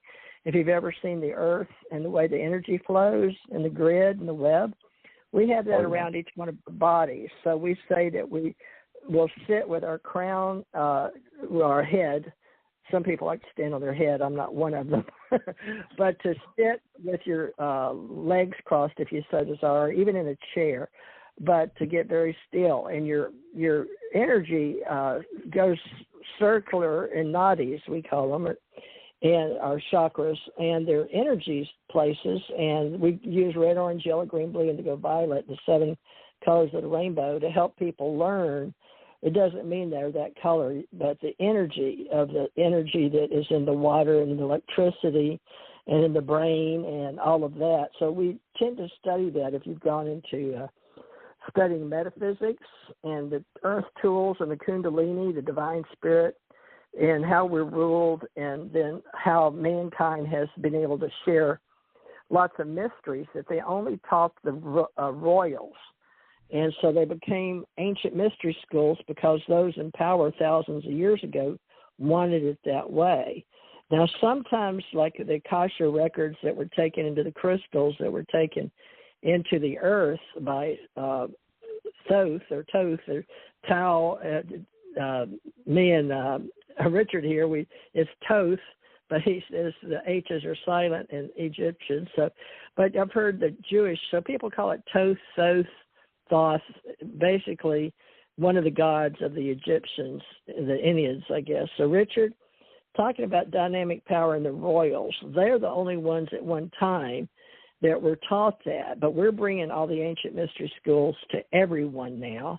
And you can go directly to God. You don't need an interpreter in between. Now, we understand that some people like to come to psychics to help them, or we do life coaching and we do intuitive processing, and we do readings, and I do tarot readings as well. So you can call Richard and I if you're interested, and we're setting up the Psychic Channel Network website. But, there's times and places for everything. But you want to talk a little bit about how they can use a little bit of their meditation just on a daily basis, or even tune in to biorhythms or, their experiences, dreams, and even keep a little dream journal for us would be nice, for their daily events. So give them just some basic touch on the chakra. Well, okay. The chakras themselves, of course, you have actually 12 chakras and not just 7, okay? And actually, if you extend it all the way out, there are 15. But, I mean, again, this is esoteric knowledge, and it's, Eastern mysteries and so on and so forth, because it's been taught by the Hindus' belief system for ages and ages and ages. But basically, you have 7 major energy centers. Of course, the root chakra, which is basically not only your sexuality, but it's also your money center, and it's also your ambition center. And then, of course, you move up from there, and you have your navel chakra, and your navel chakra, of course, is basically where your composition, your balance occurs on your emotional self, on your emotional level, and all of this kind of thing. And then you move up from there to the solar plexus, and your solar plexus is basically the median between your physical consciousness and the beginning of the installation, you could say, or the awakening within you of your spiritual consciousness. And then you go up from there, of course, and there's the heart chakra. Now, of course, the big thing now, of course, is not only do we have a heart chakra, but a lot are referring to the higher heart.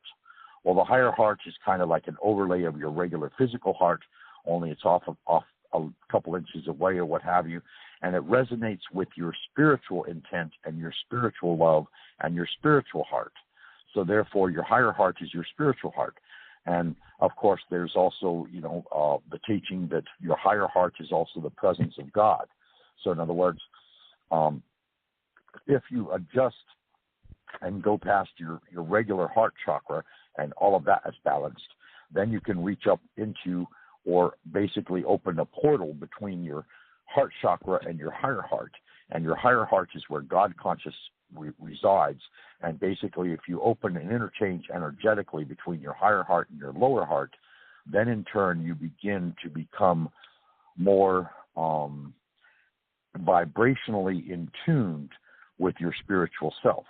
Then, of course, you would move on from the heart center to the throat chakra. The throat chakra, of course, is all of your means of communication. And, of course, it becomes blocked if you're not expressing yourself when you feel that you should, or you're compromising and not saying what you think, or you're compromising because you don't want to hurt other people's feelings, or you're compromising because you're getting scolded or someone's shouting at you and you don't want to react. Rather, you would compromise in some way. Okay, so that's your throat chakra. And then, of course, you move on to the brow chakra, which is your third eye. And your third eye, of course, is a combination of not only your pineal gland, but your pituitary. And once the pineal gland in the middle of the brain and the pituitary gland, which is kind of like the crux between both of your brain halves, okay, per se, when these two start firing in synchronicity, that is when you begin to develop your psychic gifts, okay? That is where your intuition, your telepathy, and your clairvoyance, in other words, your ability to see, because you see, all the clairs, the word clair itself means nothing more than ability. So, you say clairsentience, that's the ability to feel, okay? To sense. Naturally, we sense with our physical selves when we touch other persons or we touch other things, okay? Clairaudience, of course, is nothing more than the hearing through your ears, because naturally, when you can hear voices of beings from other realms, or those that have crossed over, or angels, or your guides, or anything of that nature, that's hearing that is above the normal range of what we would classify as the regular range for hearing of a human being. And then, of course, there's, of course, you have the one that's in key with your sight, and like I said, that's intuition and telepathy to some degree. And then, of course, there's clairaudience, which is basically the ability to smell smells that really aren't there. And then there's another one that goes with tastes, and I don't remember this can all be looked up. It's very readily available. But now we're getting to a state where there's clairomniscience, or clairomniscience, which is basically like a state of being where you have all of your five senses are now over here in your psychic senses, and so you are sensing all of your five senses, but on a spiritual or psychic level, okay? So to give you an example of that would be psychometry, okay? The ability to take an object into your hand, and by merely holding or squeezing it, you are all of a sudden informed of all of the history from that object when it was first created, and all of the hands that have possessed it since that point until now. That's psychometry. It can also be done with books, okay? If you want to be able to develop a skill of reading books very rapidly, you can hold a book between the two palms of your hands and basically focus your concentration completely in pinpoint fashion so that you're focused on a book, and all the contents of that book will flow instantaneously into your mind. Again, you're reading it energetically, okay? There is a bit of magic involved in the fact that it's not being seen, but at the same time, it's an energy exchange, because that book contains an energy field, and that book contains energy within it, and you as an energetic being are reaching out to that book, holding that book, creating a rapport with that book, and therefore the information of that book flows onto you. All right? That's one example. Then in turn, once you go past the brow chakra, then you get into the crown chakra. And the crown chakra is basically, that is where everything flows unto us from the creative source of all.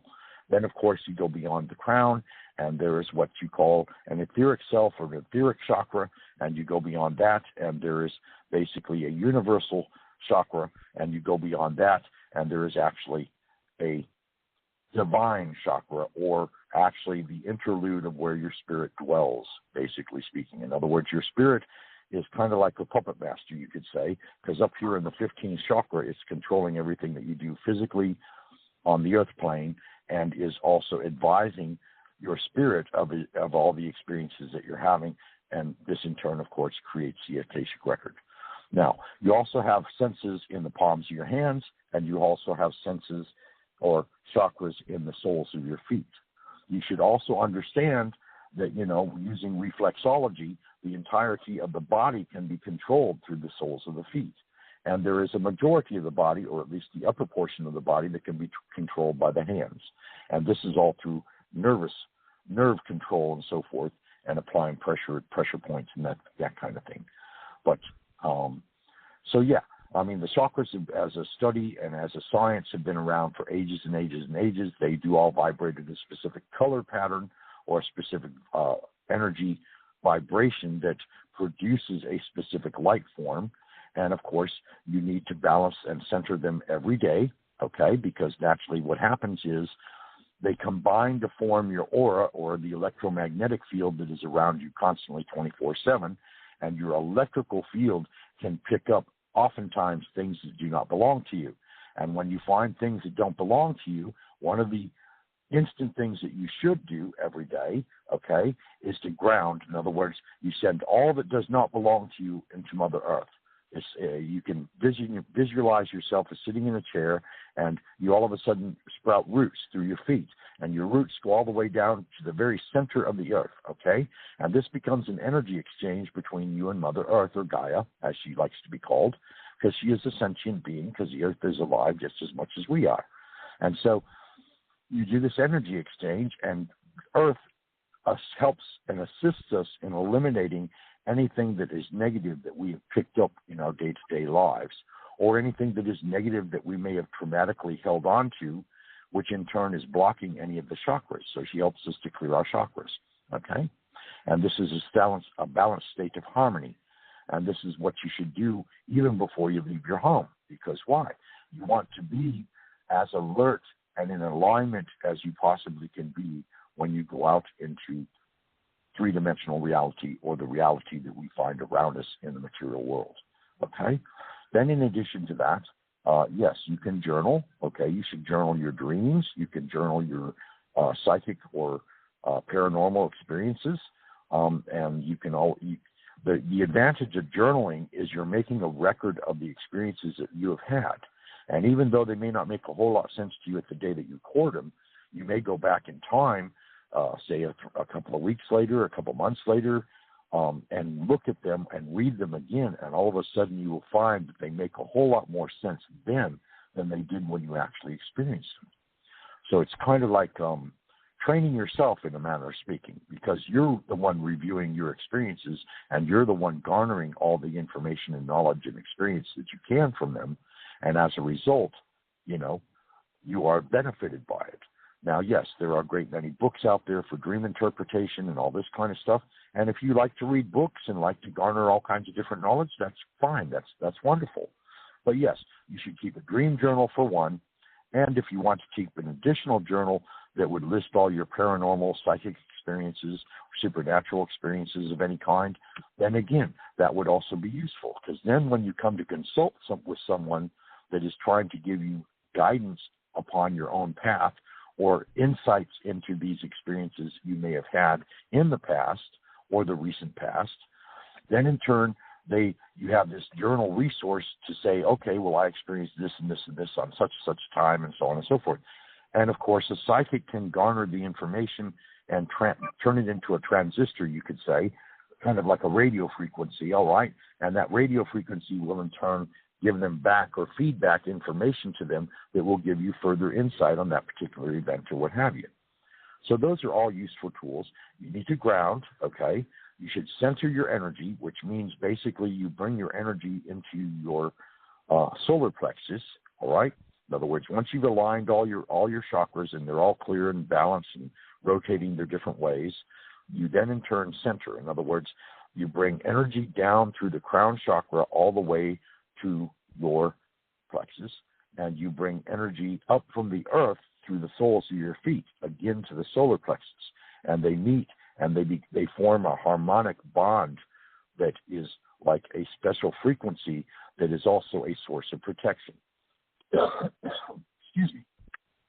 Now, of course, we also teach psychic self-defense, which is something that everyone should know. We also teach empathic shielding, which again is something all empaths should know. And just to clarify, what an empath is an empath who has the sensitivity to emotionally experience another person's emotional state of being, okay? And we mentioned Star Trek earlier. I can remember an episode a very, very long time ago, probably back in the 60s or 70s anyway.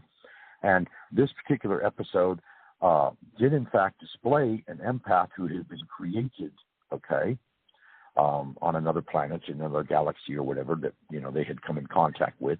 And this particular being was pure from the aspect being that they had no personal experience. But they had been created as an empath so that in turn they could help heal others. And so a subject person was brought into the room with them. And at first, of course, they sensed and they felt, and they were very withdrawn from them because they didn't want to get into what all that person had experienced or whatever. And eventually, come to find out that given individual was actually only a few hours away from actually dying physically, okay?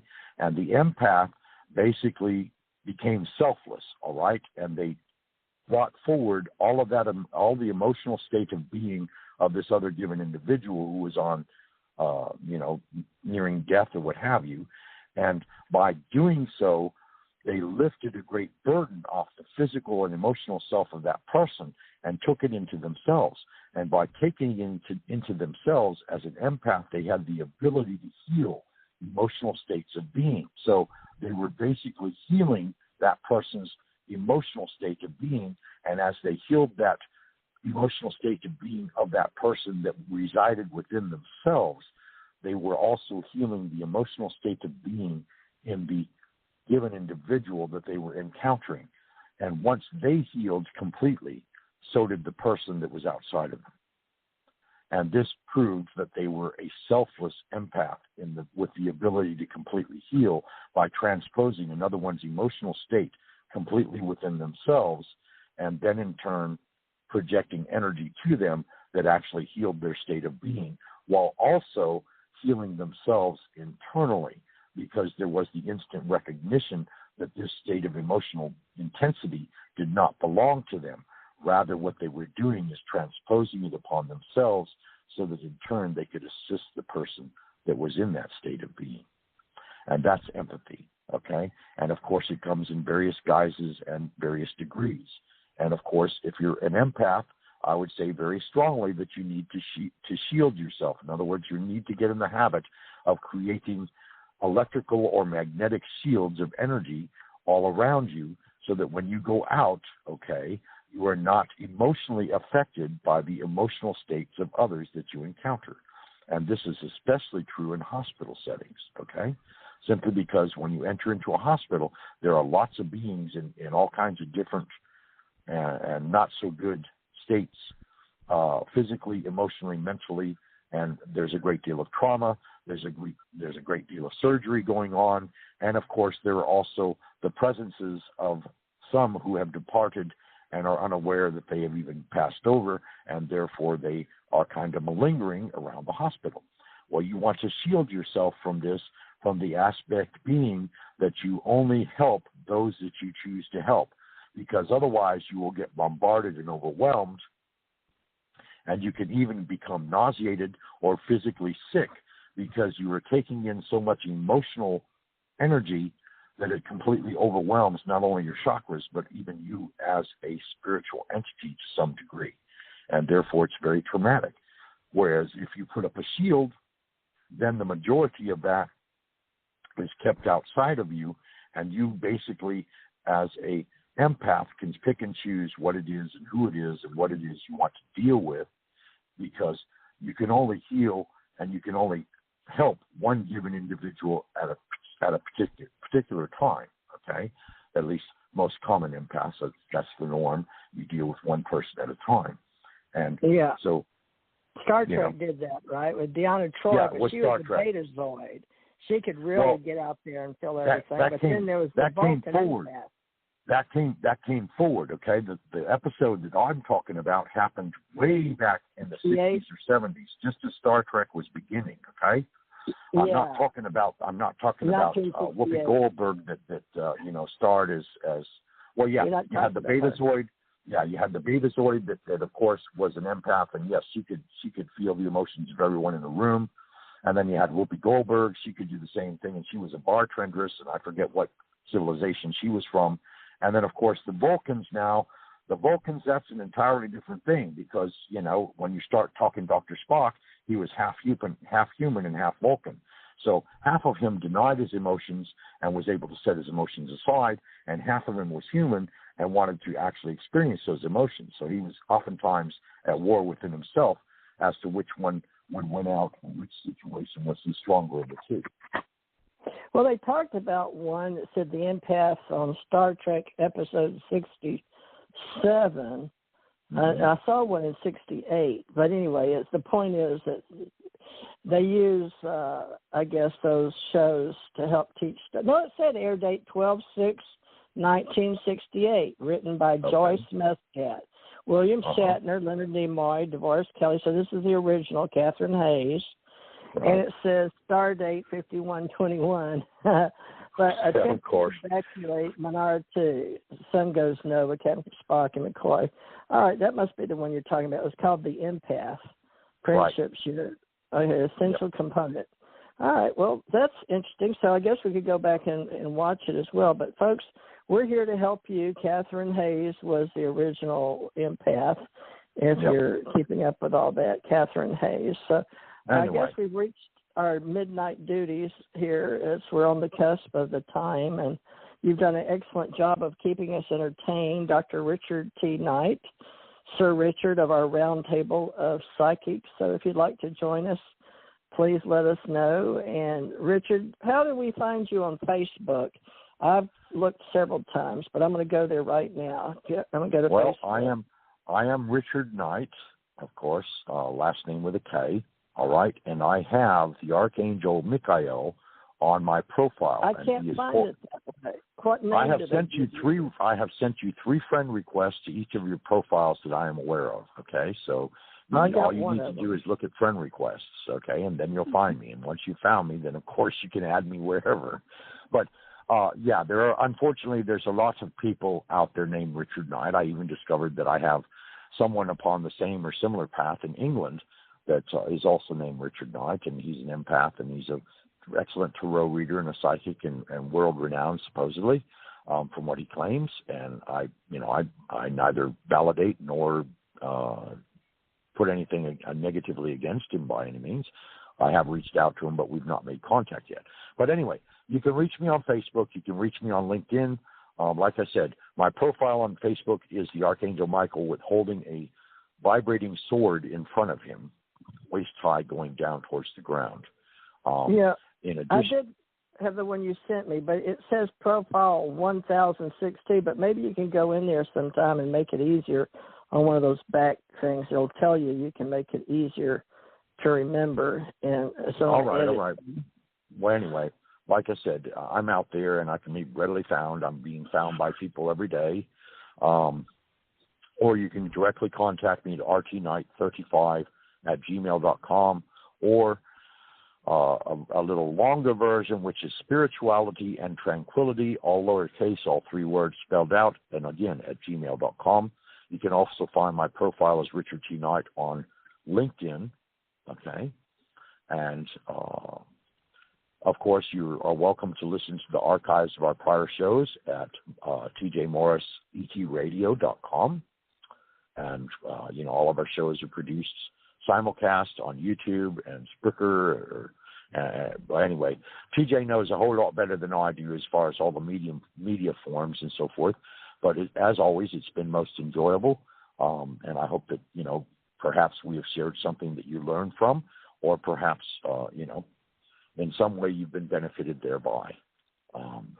It's been a pleasure as always, TJ. Thank you, Richard. I think you did an excellent job today of educating us, and we enjoyed it, and I appreciate it. And do you want to show up tomorrow, or you want it Sunday off? Sure, that sounds fantastic. Tomorrow? No, I think Sunday is our spirituality day. We can resist or dissuade ourselves from doing any other day of the week, but Sundays is primary. Okay. After all, we are pastors of the church, Ascension Church, Ohana. How are we going to keep the church rolling if we don't show up for church? Oh, that's a good idea. Okay, we'll keep the church rolling on Sundays, 4 to 6 p.m. If you'd like to join us Central, that's 5 to 7. I'll go ahead and create it tomorrow. So join us, folks, if you like us, the Blog Talk community, Facebook community, all of you out there, and we'll start Ascension Church Ohana at our regular 5 to 7 Eastern. Thank you for joining us. I hope you enjoyed Richard, Sir Richard today. Tomorrow he's Pastor Richard. So we go from metaphysics to pastor to clergy. But whatever, we got a lot of hats, okay? Yes. Like Dumbledore. Okay, love and light, everybody. Thank you so much. Love and light. It was really Thank good. you again. Thank Appreciate you again, TJ. Thank Much love you. and light. Really, really good.